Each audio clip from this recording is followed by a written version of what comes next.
Good morning, everyone. Joining us in person and online. Thank you again for your patience. We're now ready to begin. I'm going to introduce myself for those who do not know me. My name is Sheldon Reed. I'm a consulting officer here at JAMPRO with the Film, Animation, and Music Department. We also double as the Jamaica Film Commission. So on behalf of the team, I'd like to welcome you all for joining us today for the Fame Week at MIP Africa Post Mission briefing. And what that is, or let me just give you context on MIP Africa, it's a 3-day annual event hosted in Cape Town, South Africa.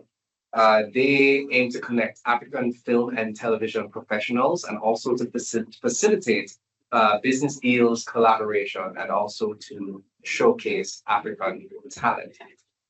Now, historically, JAMPRO, as the investment and promotions agency of the government of Jamaica, we aim to promote Jamaica as a destination for business and also to promote investment and export for Jamaica. Now, within the film context, what we try to do is to attend film markets, film festivals internationally to get an understanding of the global best practices and trends within the film industry, and also to find and develop business relationships that will benefit our local industry practitioners. Now, before we begin today, I'd like to acknowledge our team here from JAMPRO, our local film and television professionals, and also the representatives from the Chase Fund. Now, first of all, to kick off this post-mission briefing, I'd like to invite to the podium our Vice President of Exports in JAMPRO, Sonia Linton. She will be giving opening remarks and an overview of MIP Africa. Thank you.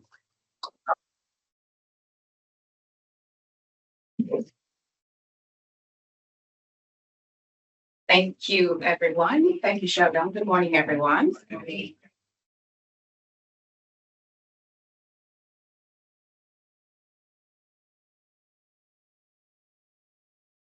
MIP Africa Outward Mission has significantly elevated Jamaica's presence on the global stage in the film and creative industries. From September 1 to 7, 2024, JAMPRO, through the Jamaica Film Commission, proudly represented by our Film Commissioner, Jackie Jackson, and our Senior Consulting Officer, Kevin Jackson.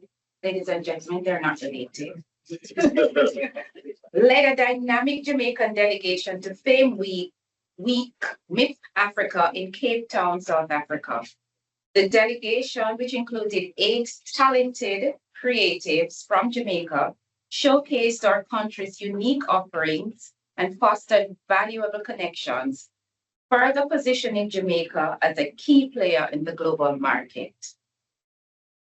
This prestigious platform offered an exceptional opportunity for Jamaican filmmakers to engage in one-on-one matchmaking sessions, fostering international partnerships, promoting Jamaican content, and enabling valuable business development. I would like to acknowledge the critical support of the Chase Fund, which provided sponsorship for talented Jamaican filmmakers, making it possible for them to access these transformative opportunities. I'm delighted to report that the mission was a resounding success, with our delegation holding over 80 high-level meetings with key stakeholders, including major streaming platforms such as Netflix, Amazon, Showmax, and Africa Channel, as well as producers, financiers, and government agencies. Notably, discussions were initiated for a groundbreaking co-production treaty between Jamaica and South Africa, a move that will unlock shared resources and amplify content creation for both nations on a global stage.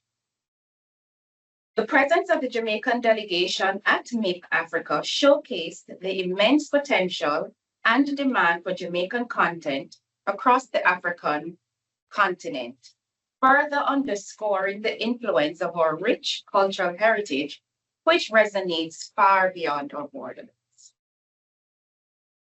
Some key lessons and outcomes. Demand for Jamaican content. Jamaican cultural music and storytelling have a powerful appeal in Africa, creating opportunities for the export of creative products. Streamlining content offerings. Distributors expressed a strong preference for reviewing a unified slate of projects rather than individual submissions to facilitate easier selection and engagement. The presence of Jamaica's Film Fund, the JSDI, attracted significant interest from South African producers, positioning Jamaica as an ideal co-production partner.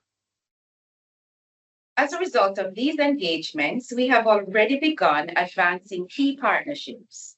We are working with South African counterparts on formalizing a co-production treaty, which will enable both nations to co-create high-quality content.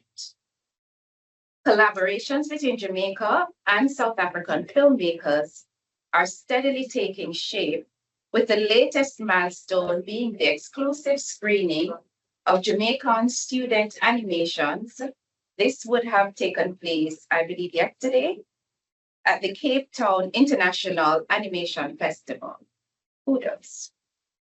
So, ladies and gentlemen, looking forward, this mission was strategically aligned with our overarching goal of attracting investments in the film industry and promoting Jamaican films on a global stage.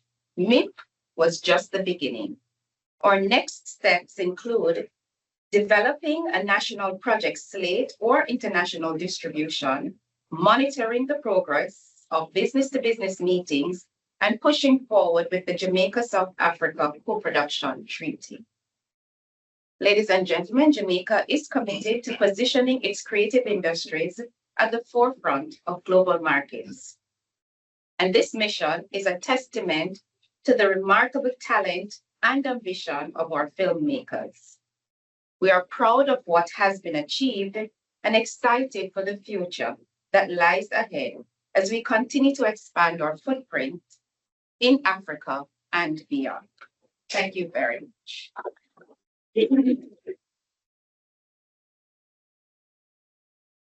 All right, thank you very much to VP Linton for that overview of the MIP Africa mission, and also for giving us a summary of the outcomes and the impact or future impact of the relationship we are now building with the continent and our partners in South Africa. So now I'd like to invite to the podium for Film Commissioner, Jamaica's Film Commissioner, Jacqueline Jackson. She will come up and essentially give us the beginning of the meat of the matter of today, which is the actual post-mission briefing, and also to introduce the 8 delegates who participated in this mission to South Africa. Jackie?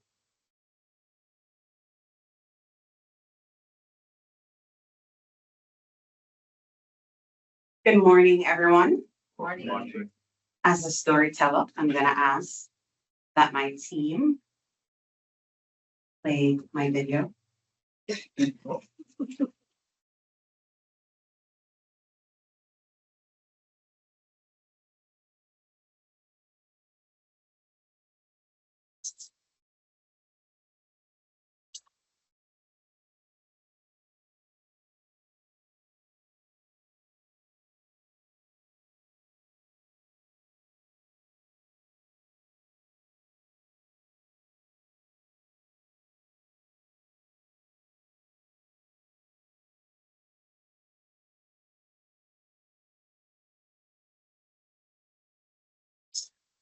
Yeah, but it's still on you. All right, thank you for your patience, Ron. Again, technical difficulties this morning. but we are sorting that out right now. Of course, as you know, as lively as Jackie is, she likes to start in fashion and style. So we have a few introductory videos for you all that we are getting together to play right now.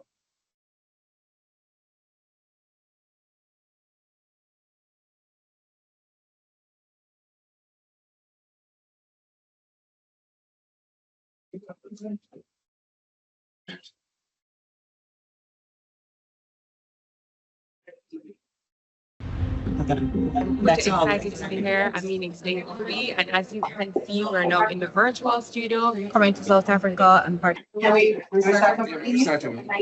everyone, I'm Tashara-Lee Jackson. I'm Orville Matherson. My name is Tanya Batson Savage. Greetings, my name is Michael Cushnie.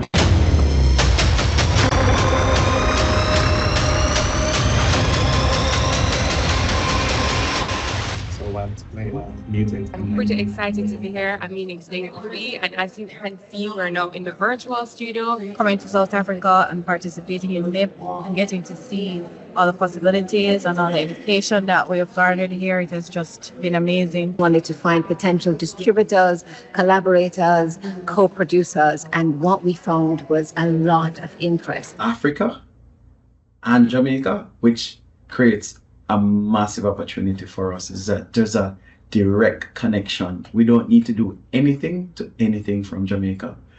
The things from Jamaica are what they're begging for.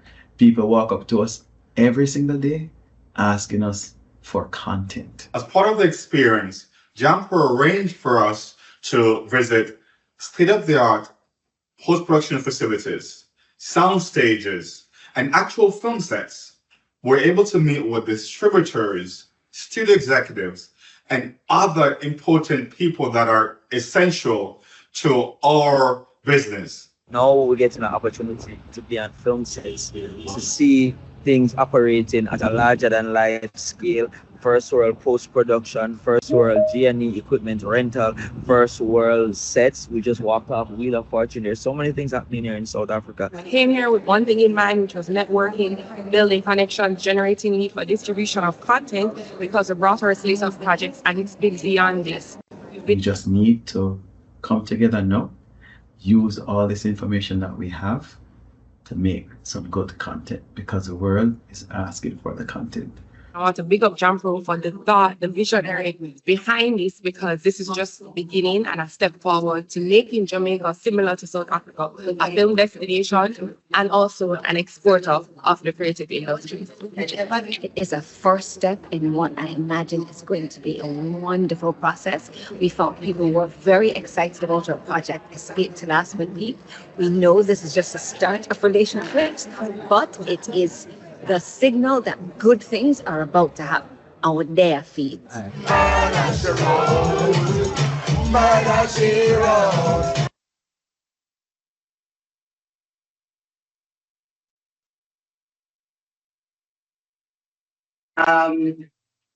goosebumps, because it was an experience that, you have this vision, like I had this idea this morning.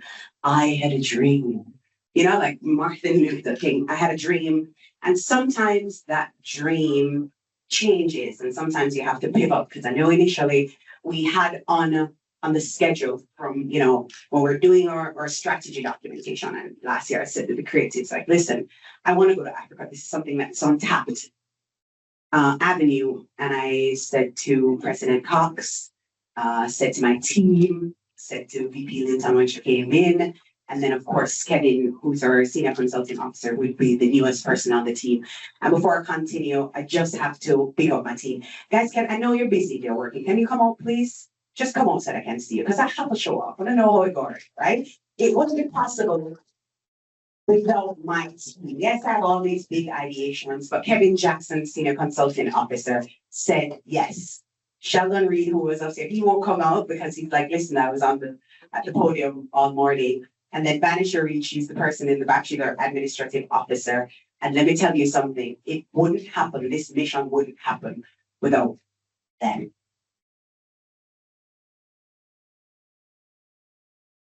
So I really want to extend heartfelt gratitude for President Cox, she's not here. Vice President of Export, VP Linton, Sonia Linton, she brought the overview of the mission. And I just also want to highlight the IMCO team. They're seated, right?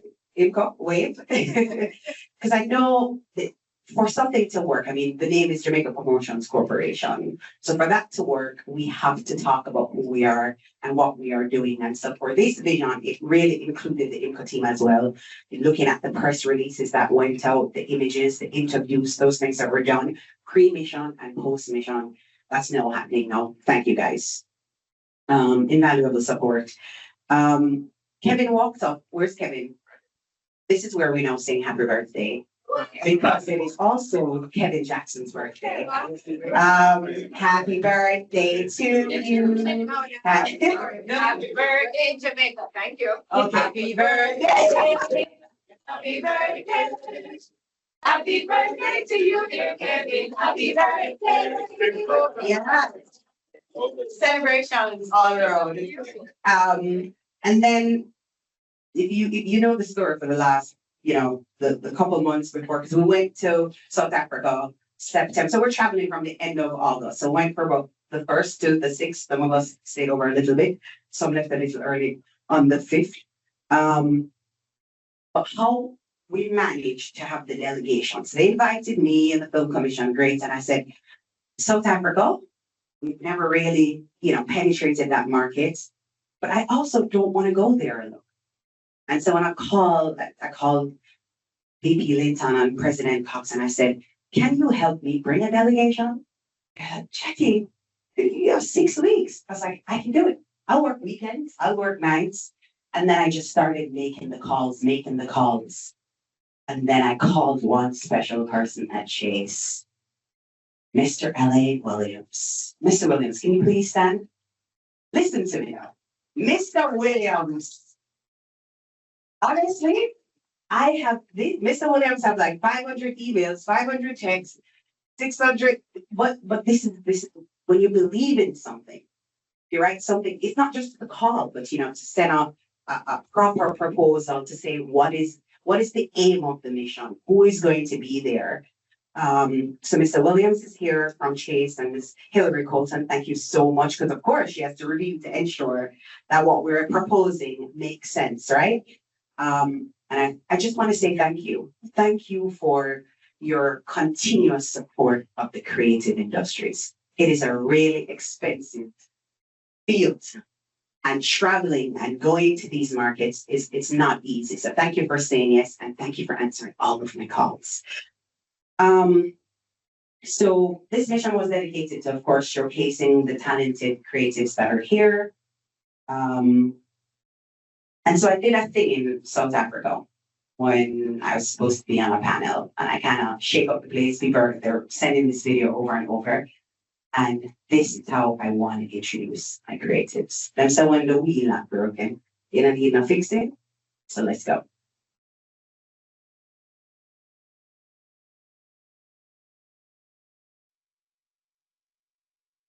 It's just because it's his birthday.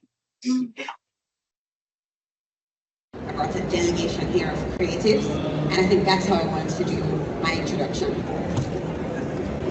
Tanya Batson Savage, writer and producer. Thyme, location is manager and producer. Horane Henry, producer and exec producer. Hi, Sosiessia Nixon, writer, director, producer. Greetings, Michael.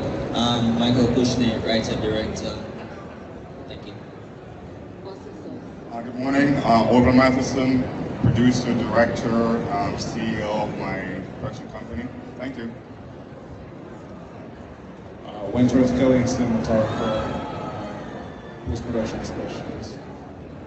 Hey, it's a real delegation. My goodness, who else? This is my introduction, guys. This is my introduction. My introduction is my people. Yeah. Hi, I am Kevin Jackson. I work at the Film Commission, and I'm a writer and director of live action and animation. Okay, brilliant. Are you guys done? Yeah. Okay, awesome. We're done now. Done now, awesome.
Up, we have Tashara-Lee Johnson, who is the head of production of the Lindas and Bards Limited, also known as the Lab. She's also the outgoing vice president of JAPTA, the Jamaican Film and Television Association.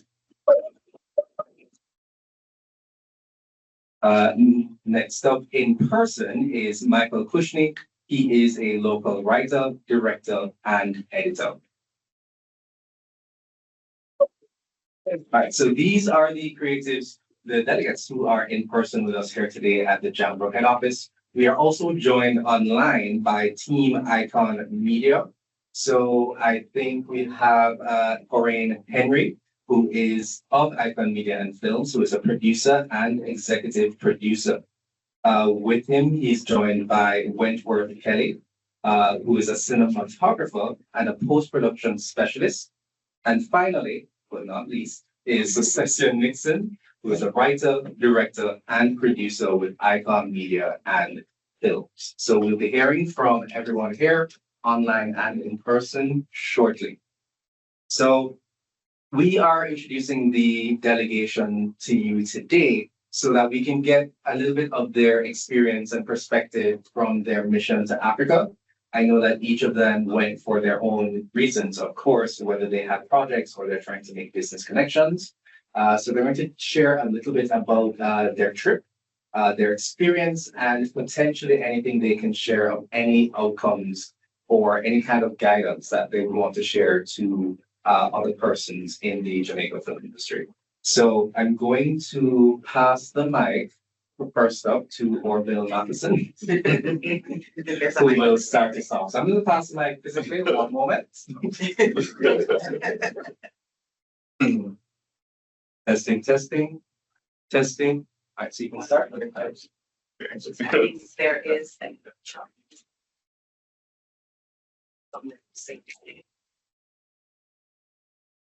Microphone. Good. No? Hello, microphone. Perfect. Good. Hello, everyone. Orville Matherson here. I'm CEO of YaadBoiiz Productions. And I first want to. That was good? You want this video to go Yeah, first? yeah. That's good. Don't feel like that. Yeah. Yeah, okay. First, I want to thank Jack Hill and Jackson right there, and Kevin and the entire JAMPRO team for making this delegation happen. Right? This is a lot of firsts for me. First time to South Africa, first time to a film market, first time I've been part of a delegation. It's a lot of firsts. I can give a little backstory, right? So a couple months prior to being part of the delegation, I was trying to reach this person from Netflix. He's the content director for the African region. And I figured this guy could be my connection to portray my Jamaican stories that I'm telling. And I've done three films so far. And lo and behold, I am in South Africa, and this person is one of the main speakers. One of the main speakers there. And so we're in a room like this, and he's doing his spiel, and my friend here, my delegation buddy here asked him, what about Jamaican content? What about Jamaican content? We have these wonderful stories that we want to tell, but there isn't much provision for us to be seen on Netflix. And he was like, well, this is good. We're focused on the African region, but for the Jamaican region, you can talk to the people from the USA and so forth. This is not my territory. So then I said, hey, afterwards, I said, hold on there. Because it'll kind of shut us down really fast. So I was determined to have a conversation with him. So I said, well, I have a film called Jamaican Mafia that really involves Jamaican and Nigerian people vying for territory and so forth. And they said, okay, based on that, we can have a talk. And that kind of literally changes the whole dynamics of things. You know, he was more friendly, and the entire delegation went up and talked to him, and he gave us all his information. So that opens the door for a possibility with Netflix from him. So that's a wonderful story. Yeah. I'm telling you. Get your back up and I'm saying also I was able to talk to different people and understand co-productions. Because I've done 3 films, guys, 3 feature films. I took my new film Behind Closed Doors that's just finished.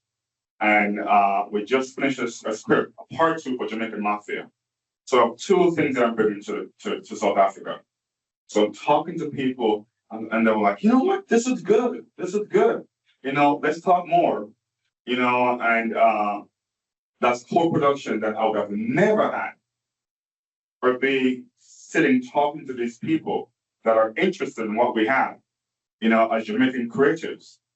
You know, then you go on, then you understand a little bit more about how the business operates. Because really, we're making our films, but there's so much bigger than what we're doing. There's another aspect of it that we're learning, that I learned at least. You know, I know everything, because I'm making movies. You know what I'm saying? But at the end of the day, we were put in front of studio executives, you know, the Netflix, the Amazon, the Hulus, you know, the people that can make things happen for you. So in addition to them, we talked to other distributors as well.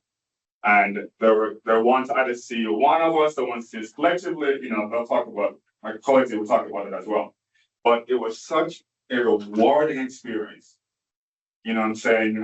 For someone like me who've done so many things in production, and I can say I have 3 feature films under my belt. I thought I know a lot, but I didn't know anything.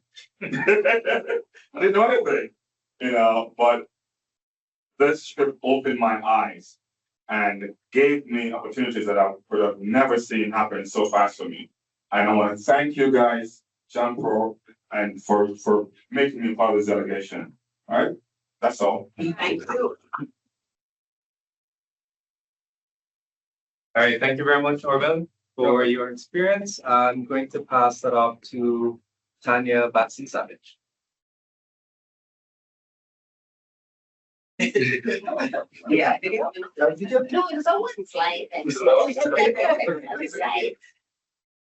It's a slide. It's not gonna go. Okay. Oh, nice. What's that facing? It's my guiding. All right. So good morning, everybody. Several years ago in another lifetime, I went to China, and I was speaking with the dean at the school I was at, and she was asking, where's Jamaica? And I said, it's in the Caribbean. And she said, oh, Jamaica isn't a place in Africa? And I said, some days it is. And I'm starting from that story, and I wanted to see this because I think these 3 images represent what this trip was for me. I found it very interesting that one of the things they had with these images and things like reframe the narrative, that see you with new eyes. And I think that as filmmakers is what we are doing, and that as Jamaican filmmakers, that is what we're showing the world with new eyes, how to look at our content, and we're showing the connections we have with Africa. And that brings me to the first part of the image there, which is that synergies with Africa, I believe, and this trip reinforced that for me, is critical to our success in the film world. I think it is absolutely important that we recognize that here in the English-speaking Caribbean, there are approximately 8 million people. In Denmark alone, there are 8 million people, right? So we easily get subsumed. And it really is amazing how connected Africans feel to Jamaican content. I mean, like, it goes without saying how connected we feel to Africa, but to see it being reciprocated is important. To see the interest is important. And what I think, and I think one of Orville spoke a lot about making connections. So I'm not going to go over that because that's said. So what I want to do is a key tip when you do go up there. I remember being in the airport and I saw a black, red, and gold pass me, and I said, "Oh, somebody on the delegation there." We weren't on the same flight, but we landed in the Netherlands at the same time, and Kush passed me. And immediately, because he's wearing the colors. Wearing your colors is important. I remember after Jackie's presentation, I stood up to ask a question. And it's a thing I've learned in publishing world, and I carry it to film work. When I'm introducing myself, especially when I'm there far, I said, "My name is Tanya Batson Savage, and I'm from Jamaica." And people start paying attention. One, because they realize you come from far for there, and two, because the brand matters. And that, I mean, the connections that you set up meetings with is one thing, but that introduction, after I asked my question and everything, a random lady came up to me and said, "You're the Jamaican?" I'm like, "Yeah, I'm the Jamaican." She's like, I'm with I forget her name right now, but she's in animation and she wanted to connect and exchange information. And sometimes you have to, in these spaces, take advantage of the impromptu, take advantage of the synergies, take advantage of one of your colleagues setting up a meeting with somebody that you didn't want to set up a meeting with, and then they'd say no, and you jump in on the meeting and you have a vibe and you have a project, and you're pitching the project. They're not interested, but your colleague has a project that works for them. You say, "Hey, this is a person I want to introduce you to." And so it's important not just for us to go, but for us to go as a group, to carry each other. They say, what is that? A rising tide lifts all boats. And I think that is a critical part of our journey. And I think it was this trip for me reinforced that. It heartened me, it tired me out, and now I'm gonna recover. But it is, I think, a great start to what I think can be a beautiful journey. So I know this isn't the space for Q&A, but I'd love for you to talk about the fact that you had a pitch. Oh, right, yes. Thank you. See, that's why I should have to big work.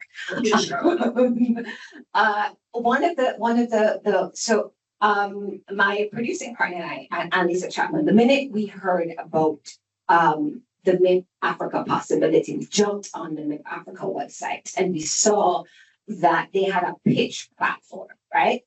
And we're like, let us apply for this. So we're working on our first feature film, Escape to Last One Peak.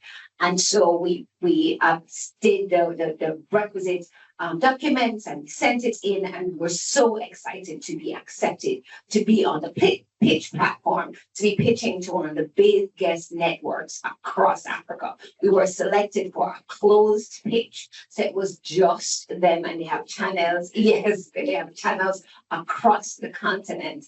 And it was great to get an opportunity to share our ideas with them, to see the potential interest.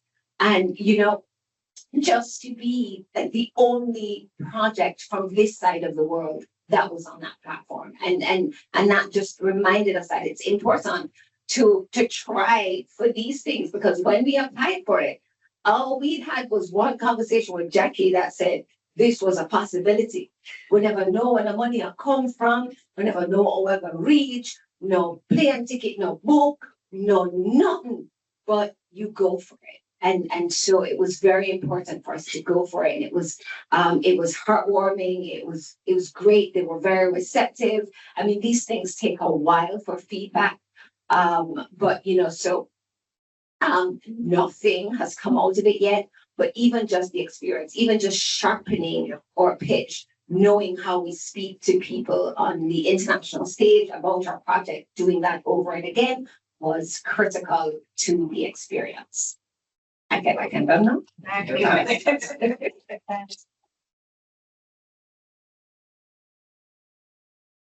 know Shell Thank you number. very much, Tanya. We're going to move on to Joe Thyme, our local locations manager and producer. So officially, I want to hand something to him because he's a locations manager and tell them what I'm just handing you. Just look at it quickly. So this is the, good morning, everyone. Good morning.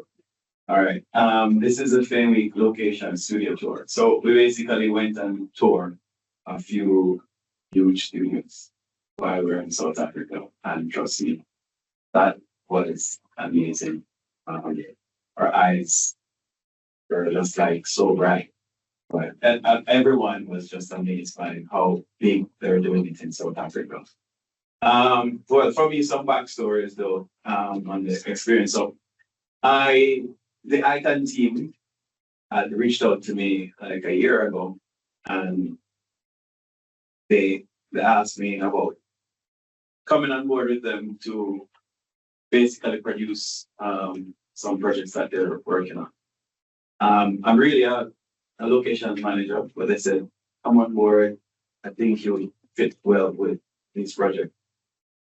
So of course we did a few projects, and a few projects are actually currently in the making.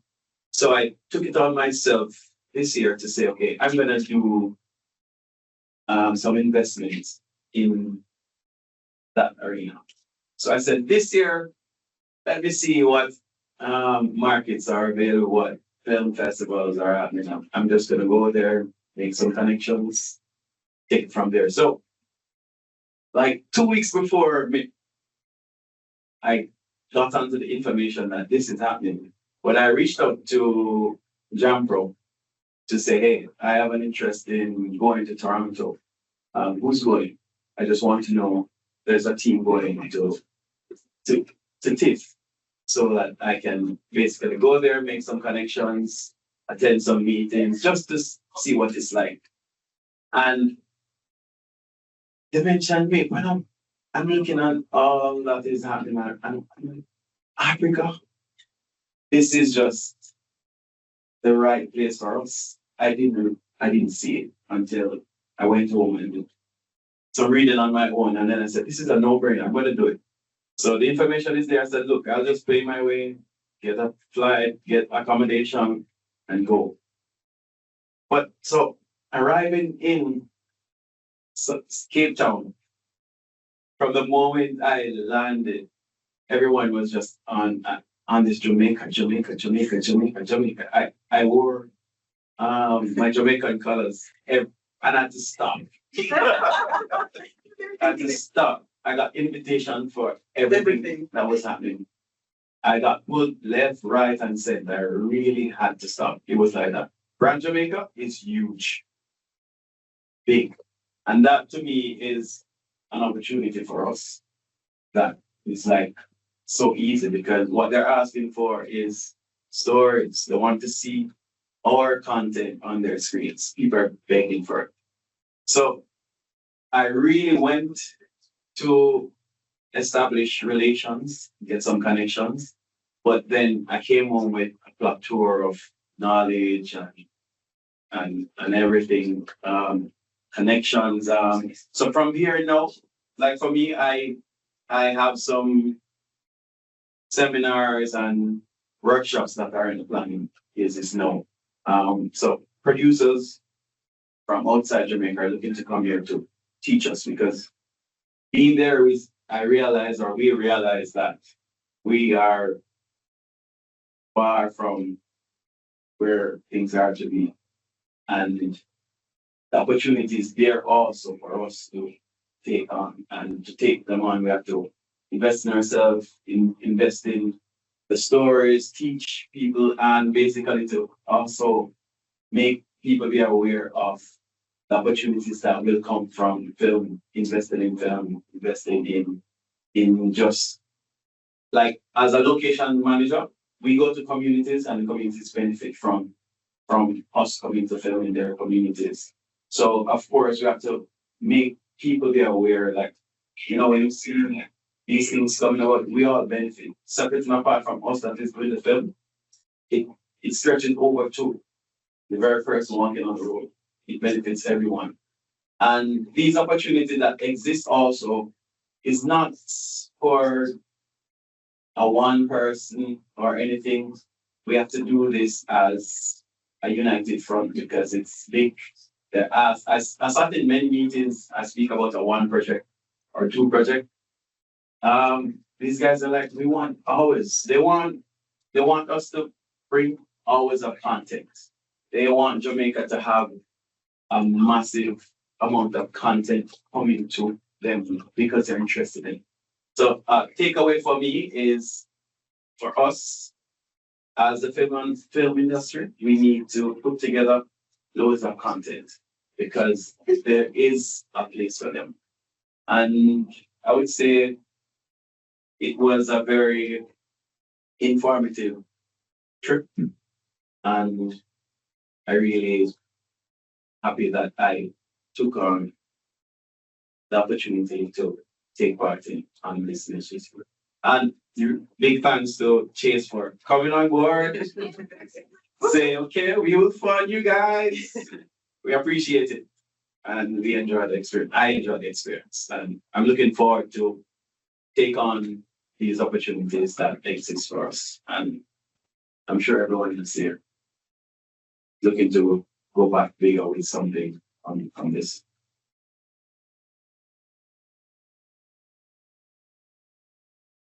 All right, thank you very much, Joel. Going down the line, we have Tashara Johnson from the lab. Hi, good morning, everyone. Morning. Fun fact, every time somebody asks me about my experience, it might get a little religious. I say, you know, when you open the Bible and it says God created heaven and earth, I feel like the first earth was Africa. Woo! It felt like my uncle has always been saying it, but it did feel that way for me. And I really want to follow in Jackie's footsteps and say, seeing is believing. And so I put together a video that I'd like to share just snippets of our experience for everybody to see what that was.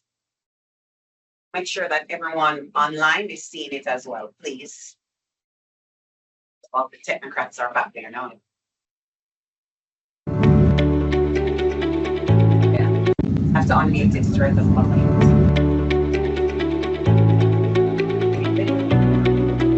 Yeah, we're not going to play until everyone is here.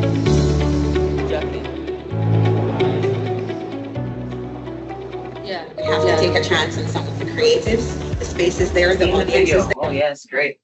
They're seeing the video now. All they need to do is hear it.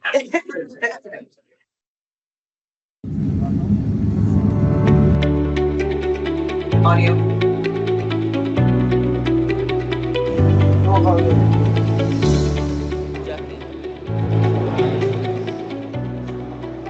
Yeah. We have to take a chance on some of the creatives. The space is there, the audience is there. Yeah. And then you use that and you balance it out and then you go pitch for the money. 100%.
Tashara-Lee Johnson, and I am with the MIP delegation, the JAMPRO delegation here in MIP Africa, and I'm from the lab. I'm pretty excited to be here. I mean, it's day 3, and as you can see, we're now in the virtual studio, in their production facility at Atlantic Studios. It is amazing. The entire experience has been great. I mean, we came here with one thing in mind, which was networking, building connections, generating need for distribution of content, because we brought our slate of projects, and it's been beyond this. We've been able to experience these beautiful facilities, see proper process, proper prototype, understand what that is to replicate abroad. We've also been able to generate leads, been able to network with a lot of networks, a lot of people, and just truly understand to even tighten that collaboration that we're looking forward to. I mean, I'm excited and I can't wait to come back to Jamaica to share, and I'm sure coming from this, something great will come with a co-production treaty or some collaboration. But this has been amazing. I want to big up JAMPRO for the thought, the visionary behind this, because this is just the beginning and a step forward to making Jamaica similar to South Africa, a film destination and also an exporter of the creative.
I say, as a first Jamaican delegation there was very eye-opening. For me, it was proof also that being present can drive achievements. It's one thing to do it from a distance over the computer, but seeing people, interacting with people, having those conversations in person does something that digital, that over the phone doesn't quite do that well, I would say.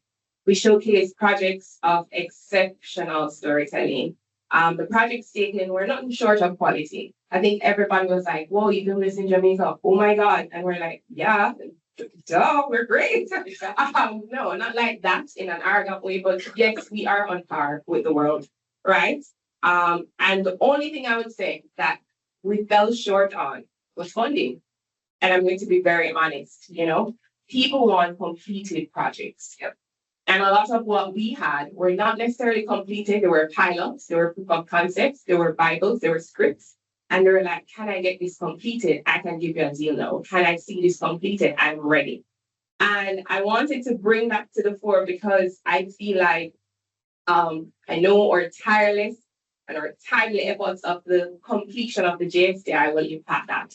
So it's because we have this platform and because we're here as collaborators, I want to put it out there that is very important, guys, because we want to complete these projects so we can benefit even more, right? For me, our company, the lab, gained like very strong interest in the projects that people could see.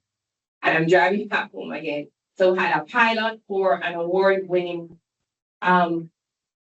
series called Jenna-in-Law, which would have been showcased at the Essence Film Festival just earlier that year for another pilot of a web series that we have called Scene. And we also had a very preliminary trailer for a feature film that we have called Love Offside. Now we shot Love Offside, ended in June, and this was September. And if you know, production takes a while, but we're like, we have to show. And I can tell you, the trailer for that feature garnered so much interest. Like I screened it and I wanted to cry because I saw the reaction and I was like, this is blood, sweat, and tears because it's self-funded here. It's creatives coming together, giving their discounts, thank you guys, and helping us to do something that we weren't able to do before. I know Chris Browning, who's sitting here, has experience of that. But, you know, taking it somewhere and seeing the reaction was even more fulfilling. And for Love Outside, for example, we got offers regarding potential licensing, potential distribution. Over the 3 days, I would say, we met buyers, distributors, and we spoke with persons from major networks like Netflix, the Paramount, Canal Plus, building relationships that led to, for me, formal negotiations and for the lab, right? For example, and I'm sharing a little bit more of the outcome and what I call success for us is that we've been offered, for example, a 3-year distribution. And that, of course, to be fair, just put it up with ROK and Dollywood TV covering multiple territories in Africa, the UK, and the Caribbean with rights, both in English and French. But that's just one. Another distributor came to us and said, you know, he really want to pitch it for the Valentine's period in his list of projects.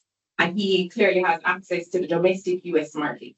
And they're currently pending the final screening for that to be solidified. And of course, there'll be, you know, cost negotiations, all of that. But this alone for us underscores this tremendous value of our presence at MIP and shows just how exportable our content is. It's not just gonna sit here and gather us. It's not just for us and the region, it's for the world to see. Right, so our time there, I'm gonna wrap up by saying our time there also connected us to like new markets. As Orville said, we saw studios, we met persons from studios. I was able to understand like their backend, how do you track the equipment, who do you use to build this infrastructure, which are critical things if we want to move forward because we need that infrastructure as well. I'm actually very incredibly proud to be a part of this, what I'm gonna call history making group and milestone. And I just want to extend my gratitude to all of us here for saying yes. I know a lot more other persons wanted to say yes as well. So it's an extension of them, but to JAMPRO, the Film Commission, and to Chase for giving us this opportunity. As Tanya rightfully said, together, we have to push Brand Jamaica because that is a big connector and a gateway to us getting there. And this is also a part of it. So let's continue to create these opportunities that will impact all of us. Yeah. Thank you. Great, thank you very much for sharing, Tashara. So we're going to hear from the last of our delegates who's in person with us right now, Michael Cushnie. Round of applause for him, please.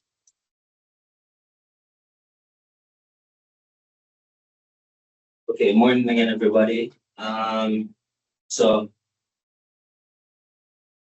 I'm definitely going to be very nervous about this because in 2000, and I shot a documentary in 2008, 2009, and that documentary was selected to be screened at the Julius Nyerere Intellectual Festival in Tanzania, Dar es Salaam, 2010.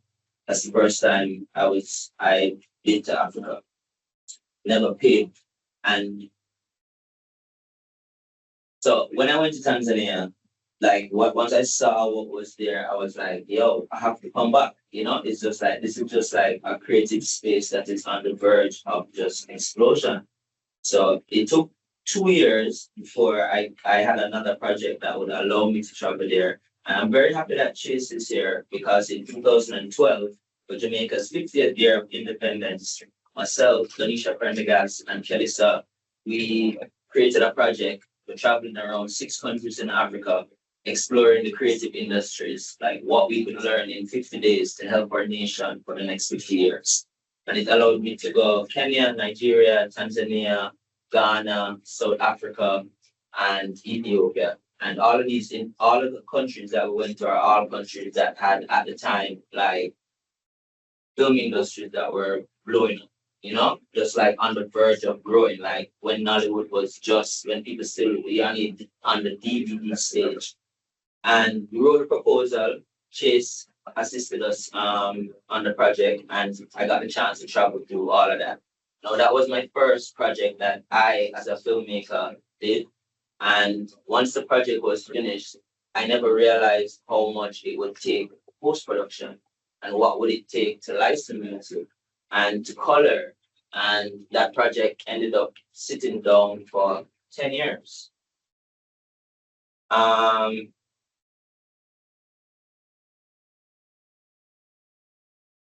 Yeah, it and that was a very painful thing as a filmmaker.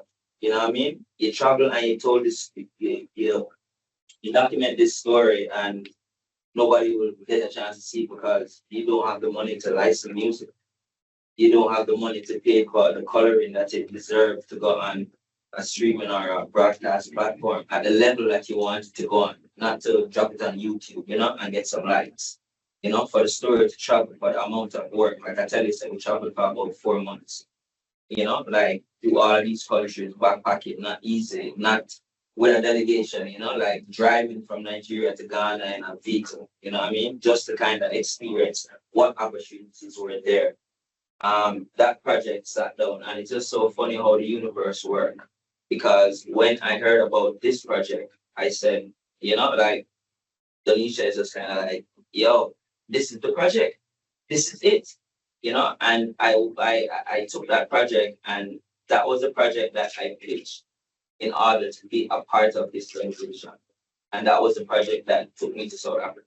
I had 2 projects that I wrote, and we had the deck and all the fancy stuff, which goes to what Tanya was saying. People want to see what you have, like I did a 1-year fellowship, created this amazing project. But once I went there and I showed them the trailer, the conversation didn't go to the other 2 projects. The first meeting I had, the person was like, well, we really distribute feature films, but I really love this project and I'm going to try and do, and that was the ethos of it. And going again, what Orville said, when someone recommends you for a meeting, because I ended up having about 18 meetings with different distributors. Kevin recommended me to a documentary platform that I didn't see when I was selecting the people for the meetings, because I was looking for on Netflix, or that person is from Amazon Prime, that person is from this up. And that is what I was looking at when I was document. Sorry, thank you. And at the end of all of those meetings, the 3 persons that stayed on to continue conversations, even coming back to Jamaica, was one person that Kevin recommended and another person that Jackie had recommended. And it ended up that the person that Jackie had recommended signed a 2-year agreement deal with me, and they're willing to go ahead. The tears are about to come. All right. At the end of it, they love the project, but the project is like, okay, so what about the sound and the licensing for the music? Who's going to sort that out? Like the licensing for a documentary is probably going to cost you like maybe $25,000-$30,000.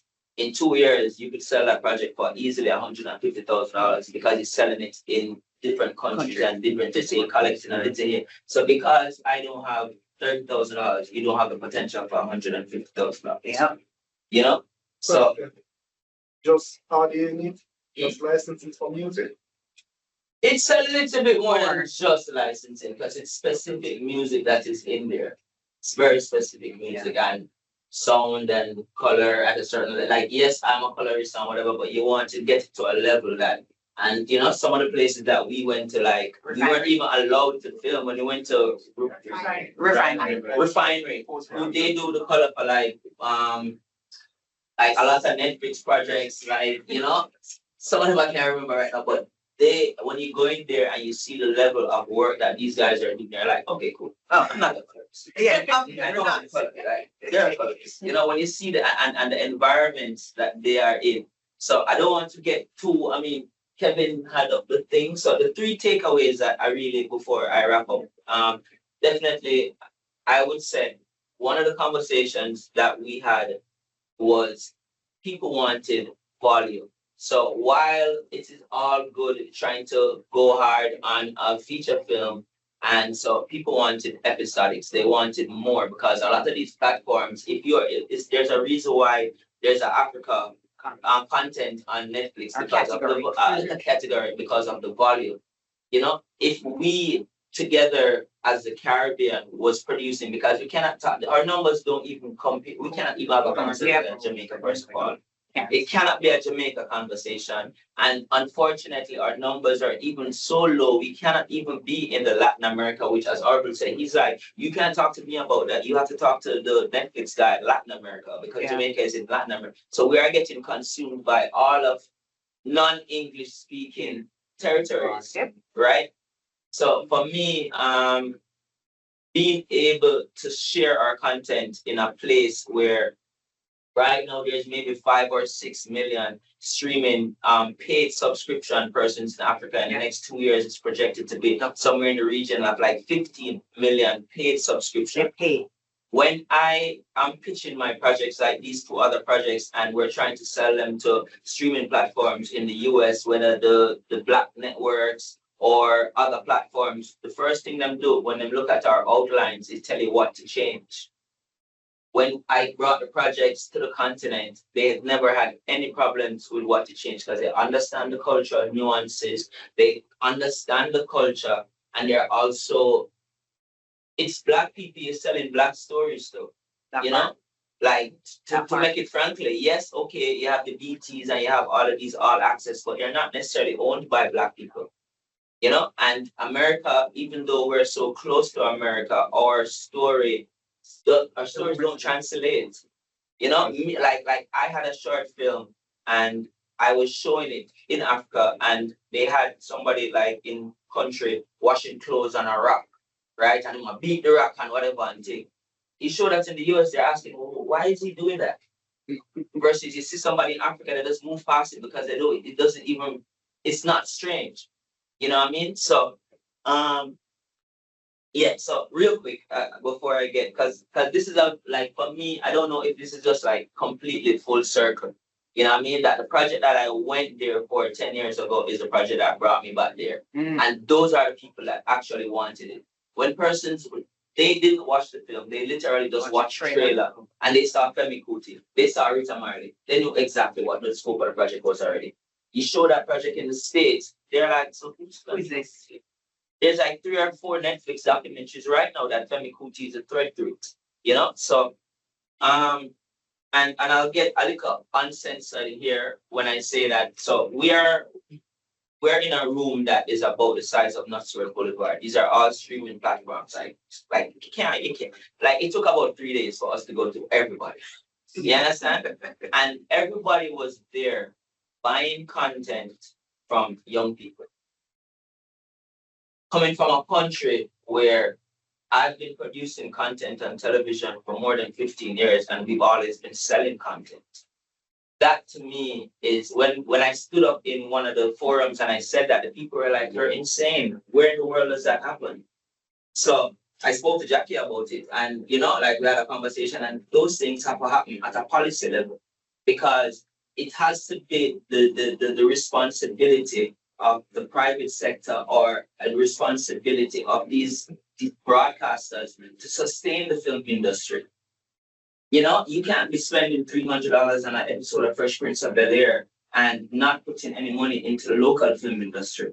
And then what you want to tell us when we try to air our content is, oh, we're going to give you a bus, man, we're going to show you, we're going to show people your content. No, we need more money that we can go ahead and produce another content. As you hear what Joel said, they don't want one story. They were like, just get on them.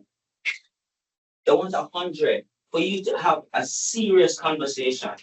They're asking for hours. They're asking for we need like somewhere between 600 and 700 hours of content, and then people are producing that kind of content. So and they don't want us to do anything to our content. They want it as is, culturally relevant and authentic stories to Jamaica because that is all Africa knows.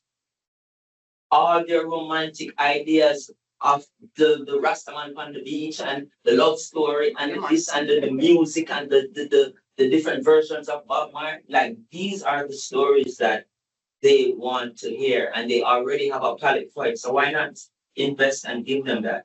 The next thing, okay, and the last thing. And the last thing. And the last thing. So one of the speakers there, he's a financer from Exim Bank, right? And Mahafa said is, you know, like they're having conversation, they're talking about they don't have a money problem. You know, they're coming to the Caribbean and they're signing deals with all the countries in the Caribbean so that money from the film industry can be pumped into the Caribbean by having collaborations. You put an African in the movie from Nigeria, you get funding from Afro-Exim Bank. But the only country that hasn't signed this treaty is Jamaica and Trinidad. So you can't even be a part of the conversation. So these things are something that we need to try to figure out. And, you know, thank you very much. And yo, this was an amazing experience. And yeah. All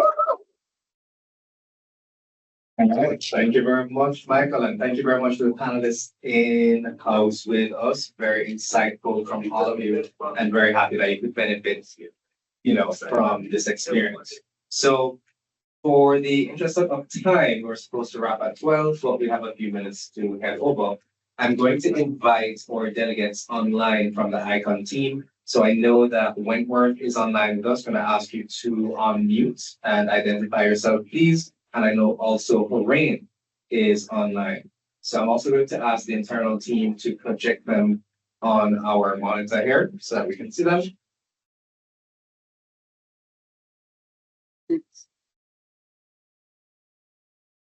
Horane, Wentworth.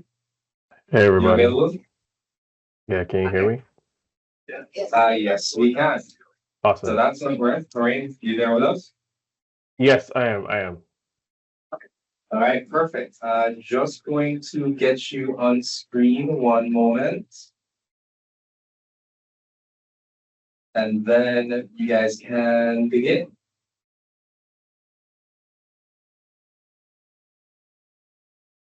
Yes, we'll put it on YouTube.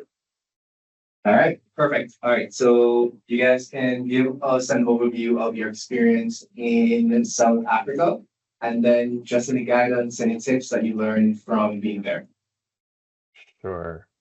Hi everyone. My name is Horane Henry. I am one of the partners in Ikon Media and Films. So thank you to the team on the ground, missing y'all in person. First and foremost, big up JAMPRO, big up Chase, everybody who's essential in us being a part of this trip to South Africa. So I am going to cause a little bit of trouble. So one of the things that was reinforced to me on the trip down to South Africa is Jamaica doesn't have a film industry. And I know I'm going to get stoned for saying that, but it is the truth. Tash kind of alluded to it. Cushnie kind of touched on it, but I'm just going to say it directly. We have been doing the best that we can with what we have, but to be quite honest, like we need help from whether it be, there needs to be investment in it. Like money has to be put into making film, right? Cushnie talked about how long it took him to get his project to completion, and it's still not done because there's audio work or licensing. Tash alluded to her project that the lab has worked on, the feature film, right? We can't have one feature film every 5 years and think we have an industry. So that was a big thing for us. That was very, very apparent to every conversation that we had is where are the hours of content? I won't belabor that point. The other thing that I was comforting for us. So at Ikon Media and Films, we just launched.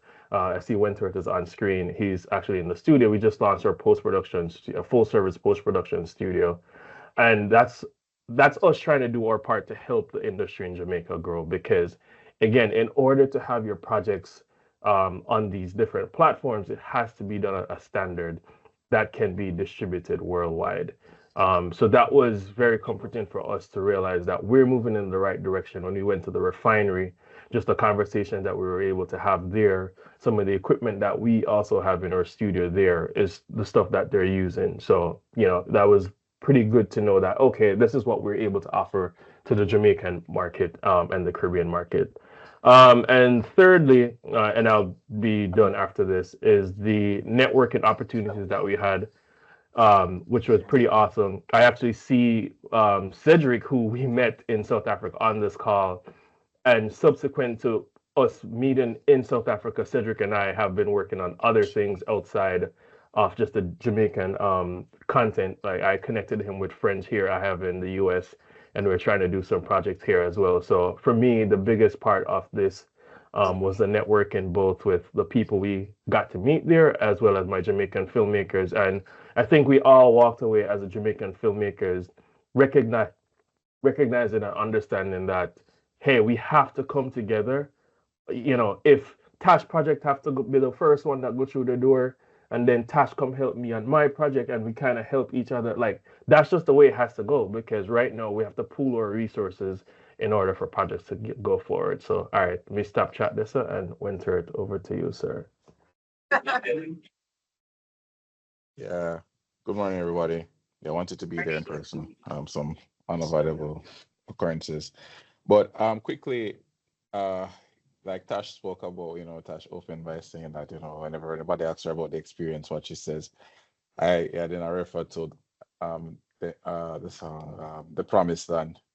Like this is as accurate as it can be. Africa is the promised land. And I remember saying in a video that Cushnie posted that Jamaica, Africa has to be the conduit through which Jamaica content is funneled. We don't have the numbers, and it's a numbers game. It's a numbers game, right? And with that numbers game, we have to know that we don't have the numbers here. With 2.8, Jackie said that, yes, our culture is 5.2 billion strong, but the physical number is 2.8 million. Now, that is a big deficit for people who want to stream content. That's not a number for them to, but the thing is, Africa has been spending so much money working on their infrastructure for getting content out. So the cell phone networks, their broadcast networks, their internet facility, they have been boosting it just because they know that people want the content, and now they have created that infrastructure. They need the content to fill all of the gaps that they are having for all ages, at all levels, and all stages of production. So there is all of that, and because of that, we know what needs to be done. That's why I'm very sorry. Sosiessia, for example, is not at this meeting. Well, she's on and off, but because she's writing, because there's conversations happening that Horane did really mention between Ikon and a few distributors there and producers who are extending it to outside of Jamaica, also extending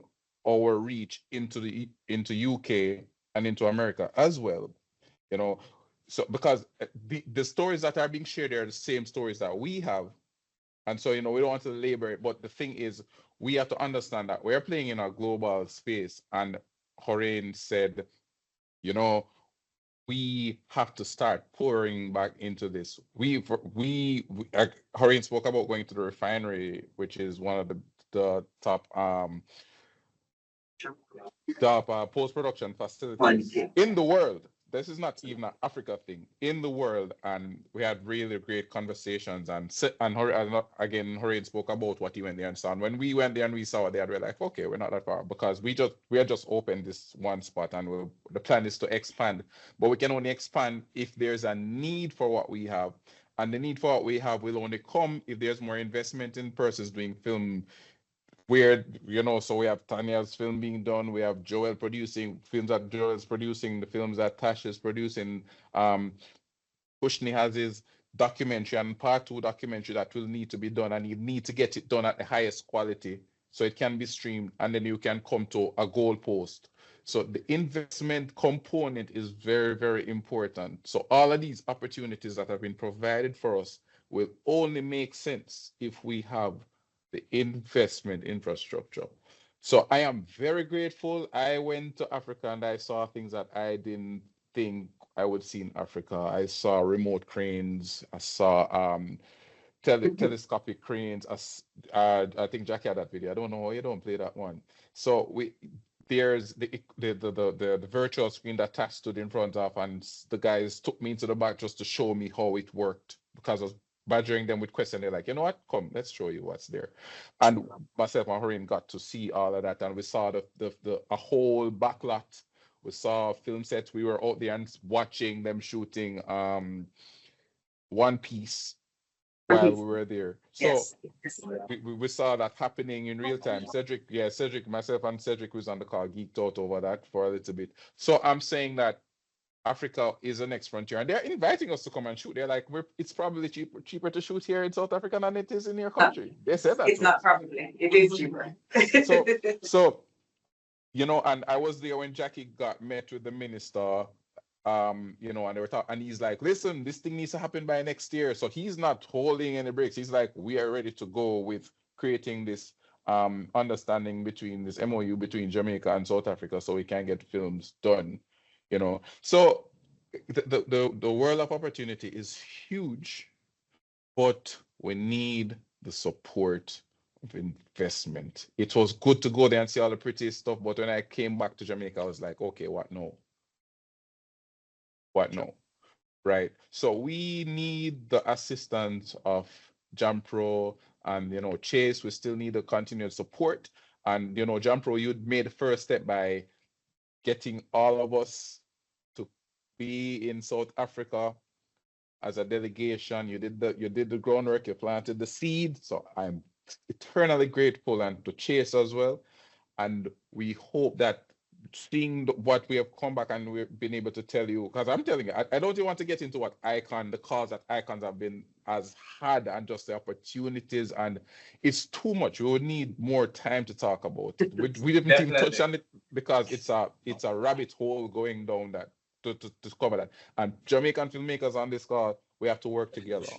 It's not a solo mission. We have to work together, and we have to trust each other, and everybody have to become trustworthy as well, so we can make this industry a solid industry, a great one, and one that can really reap some great rewards for Jamaica itself, for us individually, collectively, and just as a big industry, right? So again, thank you, JAMPRO, thank you, Chase, and all the other contributors to this project. Thank you. All right, thank you very much to the Ikon team, Wentworth and Horane Henry. So Wentworth, don't disappear. Horane, I'm going to invite you back on camera. We have in this section a question and answer section for the delegates, for anyone who's in the room or online. If you want to know anything about the South Africa experience itself, or any particular guidance or anything you want to find out coming from the MIP Africa mission. So please feel free, if you're online, you can use the raise hand function. We'll identify you. You'll be able to unmute, ask your question, and we will continue in that pattern. But let me check in house. Are there any questions? We have one question, Natalie. Hi, morning, everyone. I have a question. Just simple lack of knowledge, but based on what you said. So I hear that there is, thank you, that there definitely is appetite for content. What about opportunities for collaboration for talent? Jamaican actors, filmmakers, producers, is there space for that within Africa? And can we supply that in addition to the content? Okay. Yes, there is. With the co-production, it's a part of it where we have our talents here and talents from wherever we collaborate with. And also, as Cushnie had mentioned, with the financial investors, it's a part of it as well. Because we are going to be a percentage share, percentage from here and percentage from there. So yes. Through the co-arrangement. And Shelman, you can give them an update on the co-production draft. All right, so just to follow up on Joel's comments, coming out of MIP Africa, we have received a draft treaty that we are currently in review for. That's going to be a little bit of a process because the team has to review, and of course, being government, it has to go certain places before we can respond. So it is in process. However, for everyone online, everyone here, co-production does not need to have a treaty in place. So sure, the treaty is great because that is the official government-to-government collaboration. However, if you are a producer or producers looking to collaborate with anyone in another country internationally, you can form an agreement to work together to co-produce. I mean, of course, you're going to have to hammer out the details between yourselves, and distribution in each country is not guaranteed. However, we are now developing the infrastructure here in Jamaica to be able to support co-productions as it is understood in other territories. But if you, as a Jamaican producer, are able to find someone in another territory where there are benefits for co-production, you can benefit from the benefits, sorry for the redundancy, in that country. And I think just based on the general co-production structure, your work will be understood as a domestic work. You are guaranteed distribution in that territory. So don't just try to find a way here. Open your minds, open your opportunities internationally. England, Canada, anywhere in Africa. They're looking for people to work with. And film commissions are always willing to help in those territories.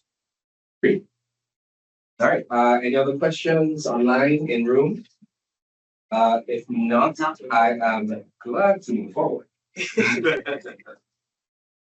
Going once, going twice. All right.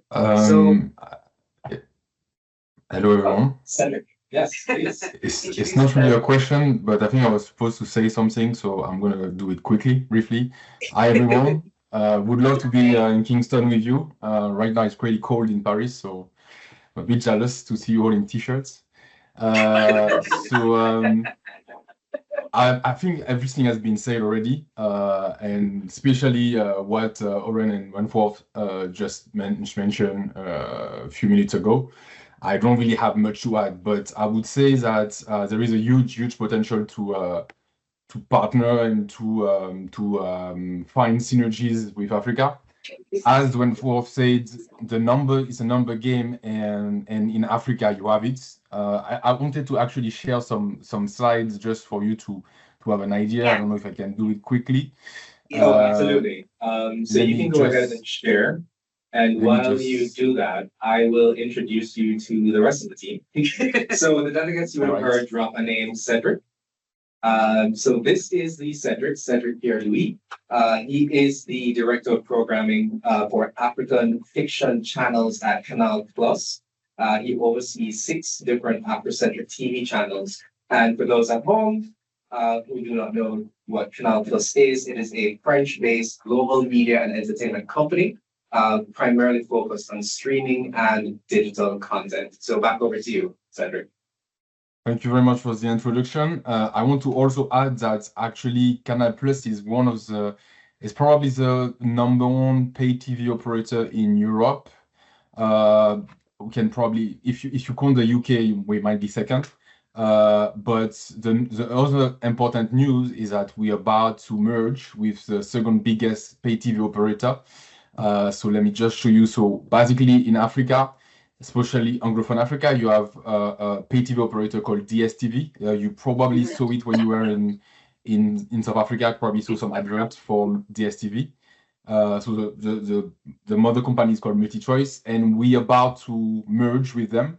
So starting from next year or early 2026, it's gonna be kind of a monopoly. It's not always good, a monopoly, but I mean it is what it is. So Canal Plus and MultiChoice will be the biggest pay TV operator in Africa with around close to 30 million subscribers. And if you want to, at this point, if you want to produce content, it's gonna be us. You're gonna have to go to Canal Plus and or Netflix because Netflix is also a very strong operator. Netflix has a bigger budget, but we do have the numbers in terms of eyeballs. So it's an interesting perspective. So if you want to do premium content, you're probably going to continue having conversation with Netflix. And when it's come to pay TV and more, I won't say reasonable budgets, it will be us. So what I wanted to say is that I believe that it is true that Jamaica, the brand Jamaica, and Jamaica as a cultural behemoth is extremely relatable in Africa. Extremely relatable. It started with the music, and then you also have everything related to sports, everything related to culture. In Africa, we consume a lot actually, Africa consumes a lot of Caribbean content. When it's come to all the cultural expression that you can think of, Africa has been on it. And there is a lot of connection, a lot of similarities. And so it makes very much sense that you could see Africa as a conduit to export your content. But I believe that to make Jamaican content even more relevant in Africa, in addition of co-production, the fact that you try to implement talents or work with producers that want to develop concepts in Jamaica with African talents, African actors and actresses, or if you want to bring Jamaican talents, like international talents in Africa to be involved in certain production, that would be the win-win solution, the win-win kind of partnership. Just for example, there is a movie that is called A Trip to Jamaica that was released in 2015 in Nigeria. And that movie was a big success. I don't know if you can see the cast, but the cast was quite impressive. At least from the Nigerian side of it, there were two of the biggest stars of the time, and actually still stars. You have AY, which is a big comedian, and Funke Akindele, which is probably the most successful film producer of all time in Nigeria. Every single of her movies released in cinema in Nigeria are blockbusters, and you can find her movies on Netflix. And so they shot this movie in Jamaica, and it was a huge success. They even have Eric Roberts. I don't know how they did it. I don't know who they called, but they had Eric Roberts in that movie. So that was insane for the time, and they keep doing that. Like AY is famous for doing movies, the same type of movies, fish out of water kind of situation, and he did it in Atlanta. So the movie was called 30 Days in Atlanta, and that was also once again a big success. I think Funke did another one in London, and so it's a very easy formula to think of a project that would bring Nigerian star. And I insist on Nigerian because, and I'm going to show you why, we have been talking about South Africa a lot, and I agree, South Africa, it's important. So for example, if you look in terms of screens, no, let me go back to that. If you look at in terms of screens, South Africa has the biggest number of movie screens in Africa. But in terms of demography, in terms of cultural impact, in terms of money making, sorry, but it's Nigeria. So Nigeria produce every single year more than 2,500 movies. They are not all very good, I can assure you that. But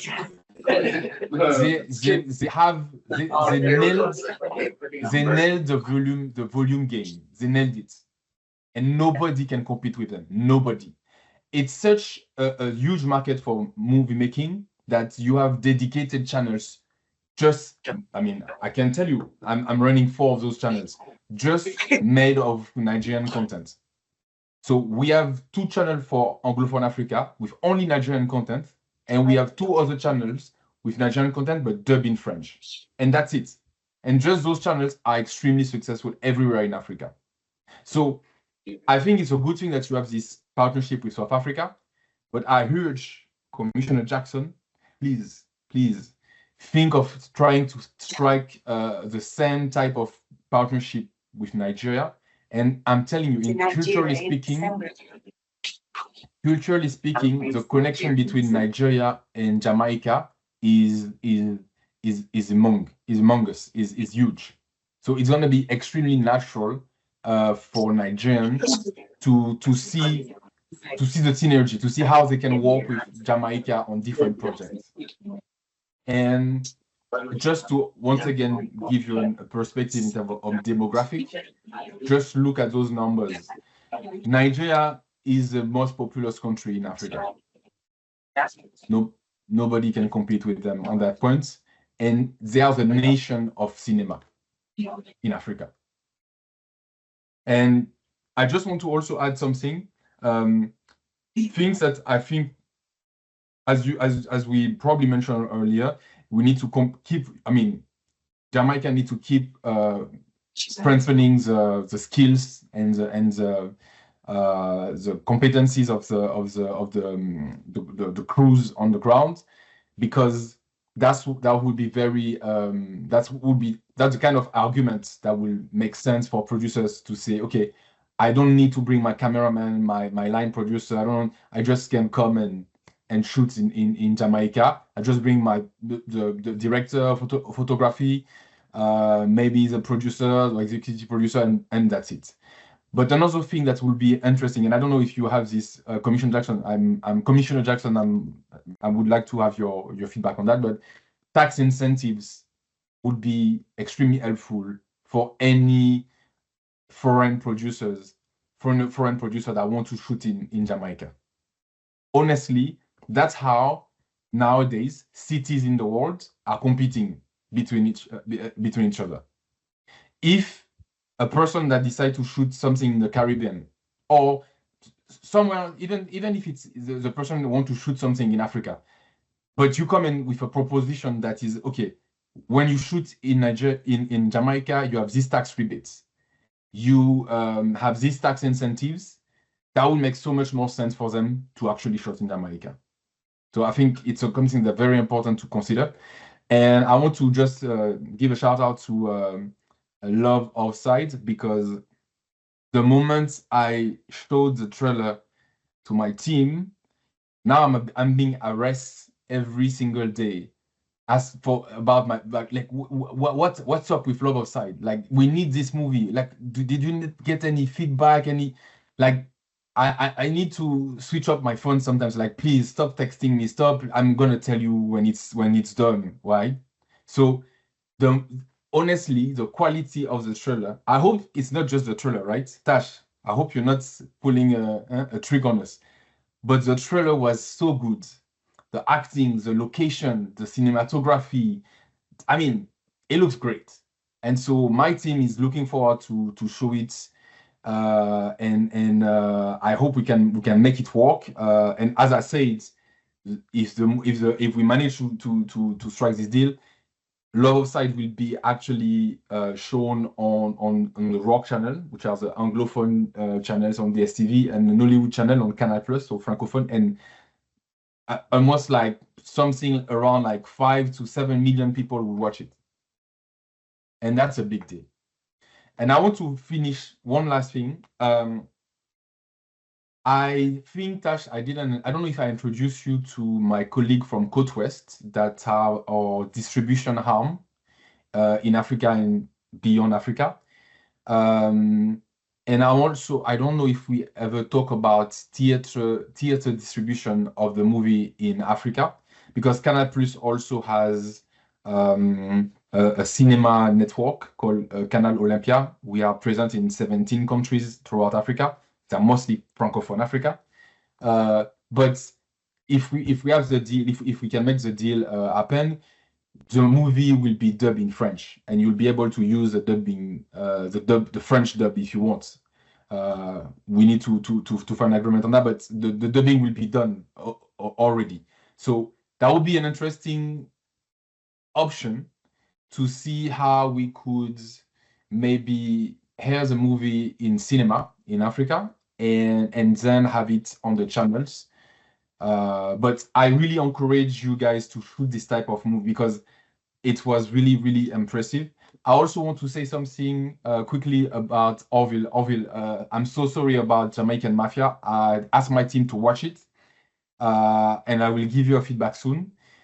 The thing that really attracts us with Love Offside is that it's more family friendly, and Jamaican Mafia is very edgy, so it's more for a streamer like Netflix. Very good story, but we tend, because it's linear TV, we tend to try to show content that can be watched by everybody in the family. So that's why it might be a bit tricky.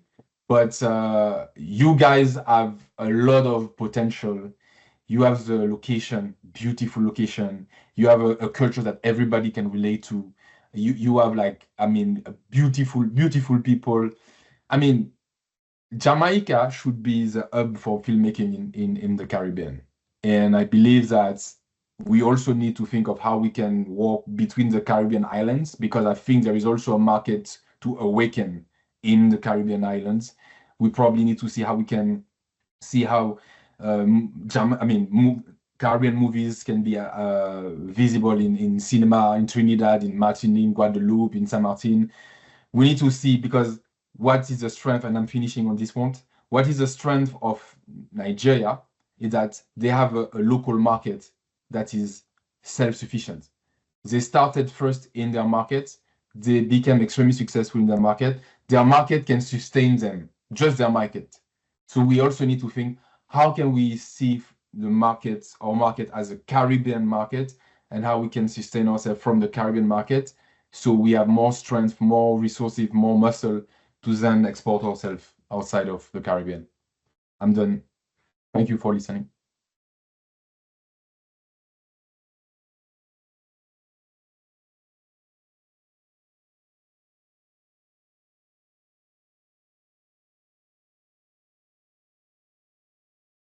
I can't hear you guys. Yeah, we can hear you now. Okay, perfect. Yes, we just wanted to say thank you very much for your presentation. Thank you for the information and insights on how to, address streamers and what kind of content you're looking for. So at least when we start making our content, we can send it to you. Of course, always. Thank you very much. So maybe one or two questions for Cedric. Anyone online or anyone in the room, please let me know. We can take one or two based on the time that's left before we start wrapping up. Okay, there you go. Hi, how are you doing? I'm Chris Brown. I'm a Jamaican filmmaker, and I've made a few features. And in regards to Canal Plus, they distribute across Europe, or is it France and Africa? What's your territories? So the good question. So Canal Plus is aiming to be a multinational media group, and we are present in Europe, we are present in Africa, we are present in Asia, we are also present in the Caribbean and Indian Ocean. So the only territories that we do not cover are South America, basically the Americas except the Caribbean.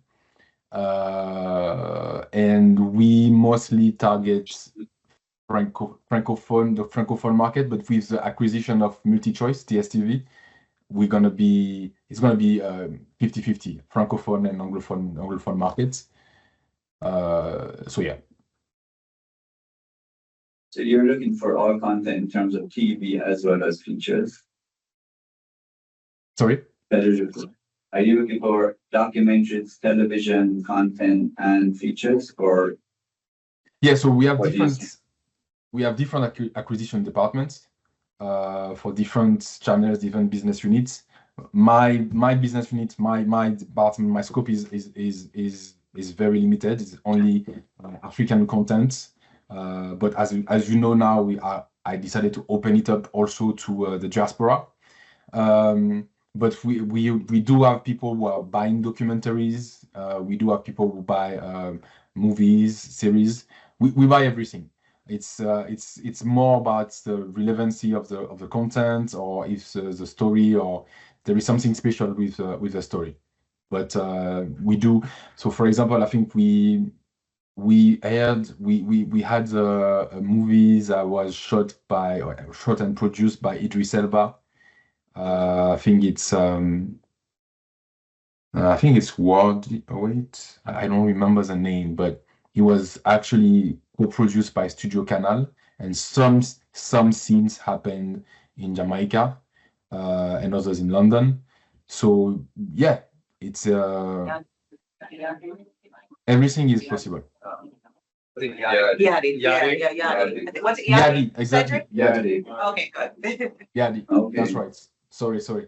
Actually, we actually heard it on one of our channels. Sorry. So basically, you guys not only accept films, but you look at projects as well. We do. develop. So as I said, it's Canal Plus is a very big group. So depending of the project, you would have to talk to a very specific interlocutor. If your project is very international, it will go to Studio Canal. Studio Canal has offices in Beverly Hills, in the headquarters in London, and we produce movies like Batson, like the Taken trilogy. I mean, it's a very international kind of brand. If you want to produce content that are more targeted to Africa or the Caribbean, it will be to Canal Plus International, and within Canal Plus International, we have a department that take care of the Caribbean and the overseas territories, but they are mostly looking for Francophone content. We can make exception. And for Africa, you would go to me or to some of my colleagues that are looking for African or African-related content. Thank you. No problem. So thank you very much for that. I don't believe we have any more questions, and we are at time. So Cedric, thank you so much for joining us. I know it's 6 p.m. there. So thank you very much for making the time. Yeah, thank you, Cedric. Thank you for the invitation. It was a pleasure. All right, so ladies and gentlemen, that brings us to the end of our post-mission briefing. Thank you to everyone who's joined us online. I'm going to I'm calling up to the podium for Senior Consulting Officer Kevin Jackson, who was also on the mission, to close out. So thank you again. Yeah.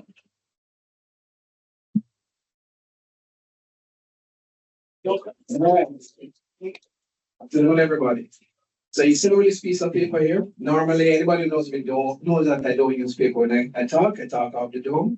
But the film commissioner, not the high commissioner, the film commissioner. I'm glad that you're speaking her new role into being, but she's our film commissioner for now. She said, Kevin, I know you love talk, but you only have 4 minutes, so you need to write a speech. So, yeah, begrudgingly, I wrote a speech. Right?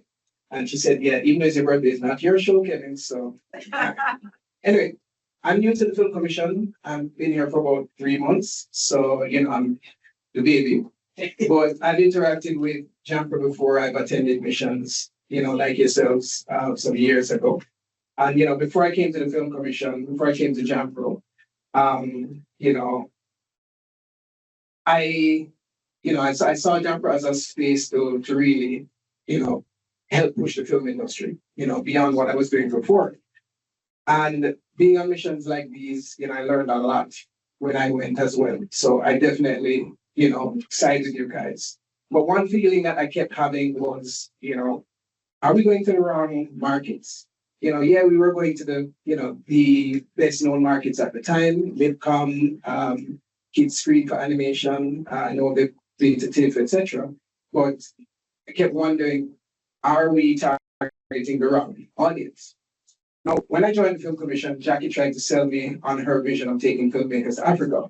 But honestly speaking, she didn't need to sell it to me because that's a vision that I've always had as well. Now,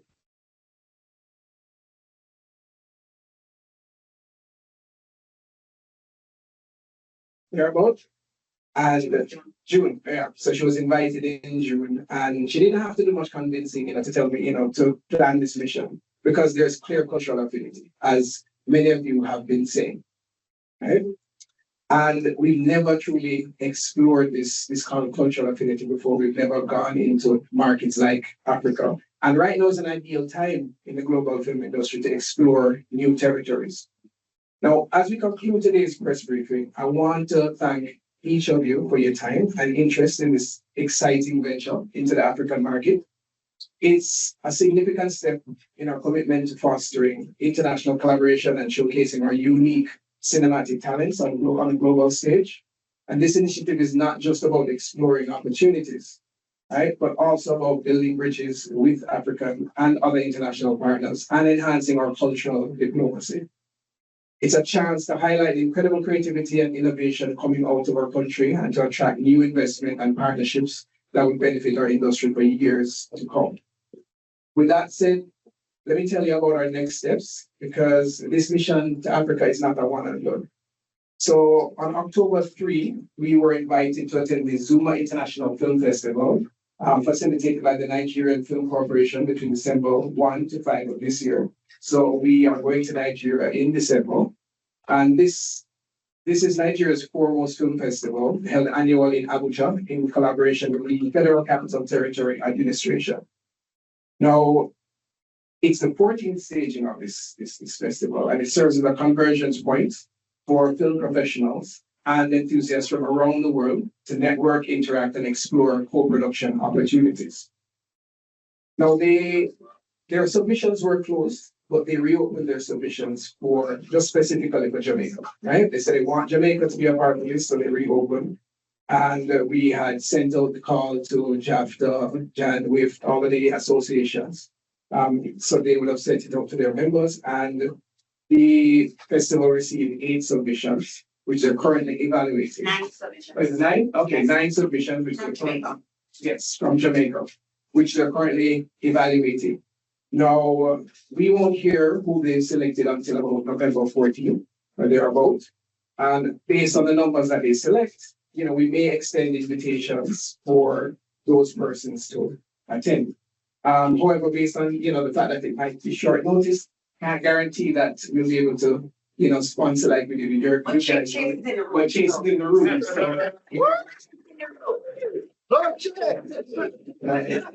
But, as Chase seeing the tremendous benefit that this trip had, and we hear Cedric talking about Nigeria, we know that Nigeria is definitely the next place that we need to go.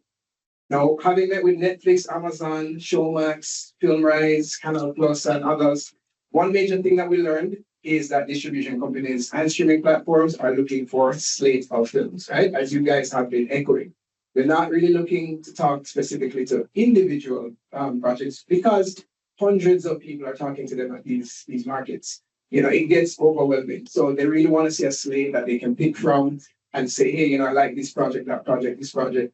Let me get in contact with those persons. So one of our next steps is to liaise with our local associations and stalwarts in the industry, get them together in a working group to, explore how we can get a slate together to represent Jamaican content.